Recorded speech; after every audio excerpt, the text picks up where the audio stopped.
ৰাজ্য কলগছৰ সোৱাদ ল'ব পাৰিব। গতিকে আজি বহুত আপোনালোকৰ নলবেইৰা হাটত এইবাৰে প্ৰথম নে আৰু আশা কৰিছোঁ আপোনালোকে আহি ৰাইজক শুশ্ৰূষা কৰিব পাৰে। আশীৰ্বাদ থাকিল মোৰ পৰা, আপোনালোকৰ শুভেচ্ছা থাকিল। বাইদেউ আপোনালোকৰ কেনে লাগিল আপোনাৰ এই অভিজ্ঞতাটো? সুন্দৰ অনুভৱ। এইকেইটা দিন কেনেকৈ গ'ল মানে গমেই নাপালোঁ। আচলতে আজি খুব ভালো লাগিছে, দুখো লাগিছে। ইমানবিলাক মানুহক লগ পালোঁ মানে আৰু কেতিয়া লগ পাম এনেকৈ এইটো আমাৰ আচলতে সৌভাগ্য বুলিয়ে ক'ব লাগিব। আপোনালোকৰ সৌভাগ্য। হয় হয় হয়।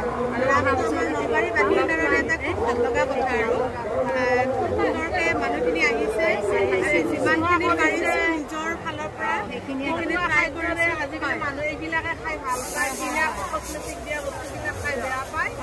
আপোনালোকে আশীৰ্বাদ কৰিছোঁ অহাবাৰো যাতে এনেকৈ জাক জমকতা কৰি ৰাসত আপোনালোকে ৰাইজক শুশ্ৰূষা কৰিব পাৰে। মোৰ পৰা আশীৰ্বাদ থাকিল।